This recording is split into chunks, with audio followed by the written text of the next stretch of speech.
Evet. Kolay gelsin. Kolay gelsin. Bunlar Urfalı. Urfalılar. Bu ekibimiz orada Malatya ekibimiz. Evet ektim onlar. Yapılmışı var mı aslında? Yapılmışı yok. Burada var. Şu hale.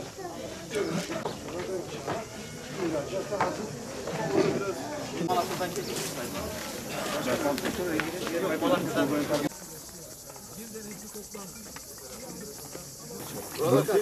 Bizim evet. Tane yiyebiliriz. Ne demek? Buyurun. O yüzden mesela üzümde de öyledir. Şimdi o adam var orada bana ne uğraşıyor? Şimdi o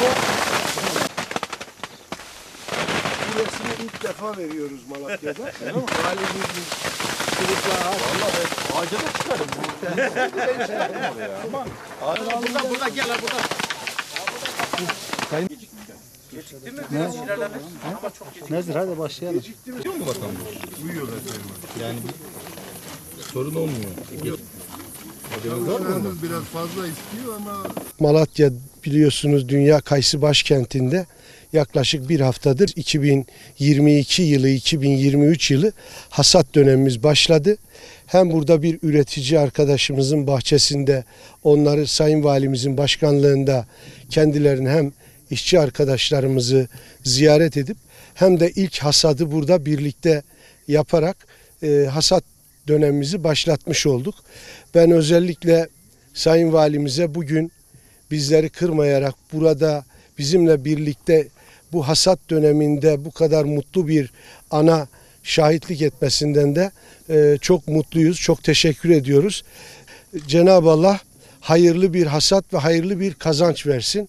Rabbim inşallah bu yıl 100 bin ton ihracat ve 500 milyon dolar gelir hedefimizi Sayın Valimizin önderliğinde de yakalama fırsatını inşallah bu yıl hep birlikte bulalım. Tabii kayısı bir altın ürün. Türkiye'mizin ve Malatya'mızın altın ürünü. Onun en baştan sofralara kadar gelen sürecinde bulunmak büyük bir mutluluk, büyük bir keyif. Biraz önce Borsa Başkanımızın da ifade ettiği gibi çok büyük de bir ekonomik getiri söz konusu. Yani işte 400 milyon dolarlardan bahsediliyor. İnşallah 500 milyon dolarlara da ulaşacağız. Sadece Malatya ekonomisini ayakta tutmuyor. Türkiye ekonomisine de çok ciddi katkıları var. Ama zahmetli bir ürün. Çiftçimiz gerçekten emek sarf ediyor. Emeksiz de ekmek olmuyor zaten. Olmuyor, evet. Emeksiz ekmek yok. Çiftçimizin bu emeğinin karşılığını alması da bizim en büyük düşüncemiz, en büyük isteğimiz ve her zaman söylediğimiz gibi çiftçi gülerse bütün Türkiye güler. Çiftçinin güldüğü yerde sıkıntı olmaz. Ekonomik kriz olmaz. Çünkü reel sektör, tarım, toprak her şeyin esası ve başıdır. O yüzden tarımımızı ayakta tutarsak Türkiye'yi doyururuz. Hatta bu coğrafya sadece Türkiye'yi değil dünyayı bile doyurur. Yeter ki toprağa yeteri kadar ilgi gösterelim. Toprağa ilgi gösterirsek o karşılığını mutlaka verecektir. bir şey daha alıyoruz farkında olmadan. Böyle bir Evet. Yani sadece çalışma şartları için iyi bir şey. Ama kayısı için